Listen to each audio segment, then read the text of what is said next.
faut que l'Église d'aujourd'hui vive une profonde réforme dans les cœurs. Et si je vous pose la question aujourd'hui, qu'est-ce qu'un chrétien ? Vous allez certainement me répondre qu'un chrétien, c'est quelqu'un qui croit que Jésus est le sauveur du monde. C'est peut-être quelqu'un qui s'est détourné de son ancienne vie et qui vit maintenant, il ne vit plus dans le péché, il vit dans la sainteté. Ou c'est quelqu'un qui a une relation personnelle avec Dieu, c'est vrai.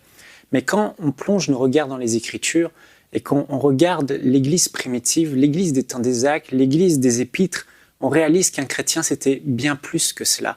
Un chrétien, c'était avant tout un disciple de Jésus-Christ. Quelqu'un de sauvé, oui, mais quelqu'un qui avait aussi renoncé à sa propre vie pour servir celui qui l'avait sauvé, servir son maître, servir le Seigneur Jésus-Christ.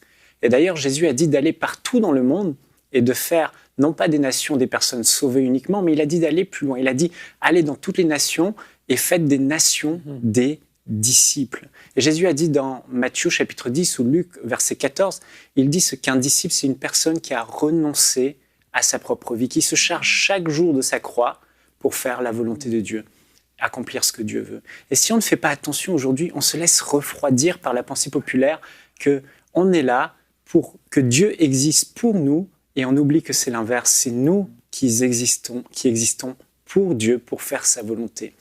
Et regardons ce que les apôtres enseignaient à l'Église primitive. Dans 2 Corinthiens chapitre 5, verset 15, l'apôtre Paul, voici quel était son enseignement. Il donne la définition du chrétien. « Si Christ est mort pour tous, c'était afin que ceux qui vivent ne vivent plus pour eux-mêmes, mais pour celui qui est mort et ressuscité pour eux. » Il n'y a rien à rajouter. Leur raison d'être en tant que chrétiens nés de nouveau, passer de la mort à la vie, c'était maintenant de vivre pour le Seigneur Jésus. Leur vie ne leur appartenait plus, mais leur vie était la propriété de Dieu. Le matin, souvent, on se lève et on se dit « Seigneur, bénis ma journée. Seigneur, donne-moi. » Et la majorité des requêtes que les chrétiens d'aujourd'hui peuvent faire, ce n'est pas tout le monde, évidemment, et heureusement, mais beaucoup aujourd'hui disent « Seigneur, bénis-moi. Seigneur, donne-moi. Seigneur, rends ma vie meilleure. Amène-moi plus loin, une plus grande maison, une plus grande percée, etc., etc. » Mais combien sont ceux qui aujourd'hui se lèvent et disent « Seigneur, peu importe ma vie, moi, j'existe pour toi, tu es mon maître, sers-toi de moi aujourd'hui. Qu'est-ce que je peux faire pour toi, Seigneur ?» Et l'apôtre Paul dira dans Actes, chapitre 20, verset 24, « Voici quelle était la pensée de l'Église primitive, des chrétiens de l'époque. Mais je ne fais pour moi-même aucun cas de ma vie, comme si elle m'était précieuse, pourvu que j'accomplisse ma course avec joie et le ministère que j'ai reçu du Seigneur Jésus d'annoncer la bonne nouvelle de la grâce de Dieu. » Paul enseignait aux chrétiens qu'un chrétien ne cherche pas à se construire une vie meilleure, mais un chrétien cherche à construire le royaume de Dieu. Le chrétien doit chercher quels sont les intérêts de Dieu et à accomplir la volonté de Dieu. Aujourd'hui, dans nos églises, nous parlons beaucoup de bénédiction. Bénédiction, bénédiction, bénédiction. Et je me souviens, cet été, j'ai prêché dans une église et j'ai eu comme vraiment la nausée par rapport au message de la bénédiction. Je dois être honnête avec vous. Non pas que ce soit mauvais. Oui, Dieu est un bon Père, il veut nous bénir, il veut pourvoir à nos besoins.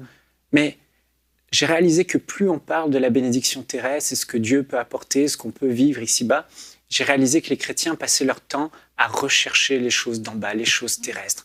Une plus grande maison, une meilleure vie, une plus grosse voiture, un meilleur travail, une promotion. Et finalement, on se sert de Dieu au lieu de servir Dieu. L'essence même du chrétien, c'est d'être un disciple de Jésus et de vivre pour Christ. Et non pas l'inverse, Christ qui vit pour nous. Et aujourd'hui, je crois vraiment que cette pensée de Jésus, que Jésus a dit, recherchez le royaume de Dieu et sa justice, et toutes ces choses seront données par-dessus. Et la pensée qui doit animer le cœur de l'Église. Frères et sœurs, vraiment c'est important. La Bible dit de rechercher les choses d'en bas, de rechercher les choses d'en haut, d'être attaché aux choses d'en haut et de ne pas rechercher les choses d'en bas. Je vous encourage aujourd'hui. L'Église doit vivre une profonde réforme dans les cœurs. Et je veux m'adresser aux leaders. Attention au message que nous prêchons. Si nous prêchons constamment aux gens « Dieu va vous bénir, Dieu va vous bénir », le peuple de Dieu va chercher à rechercher ces choses, la bénédiction. Or, ce n'est pas le message principal que les apôtres prêchaient. Le message était « renoncer à votre vie pour servir Dieu ». Et je veux vous encourager aujourd'hui, vous qui nous écoutez. Quelle est votre prière aujourd'hui? Bénis-moi, bénis-moi, bénis-moi. Ou Seigneur, ma vie t'appartient. Quel qu'en soit le prix, j'ai renoncé à ma vie, je ne m'appartiens plus. J'ai fait allégeance à celui qui m'a sauvé, à Jésus-Christ. Ma vie, Seigneur, est entre tes mains. Sers-toi de moi aujourd'hui. Je veux être utile pour ton royaume. Je veux faire avancer le royaume de Dieu. Retrouvez la suite de ce programme dans l'émission Bonjour chez vous sur EMCI TV.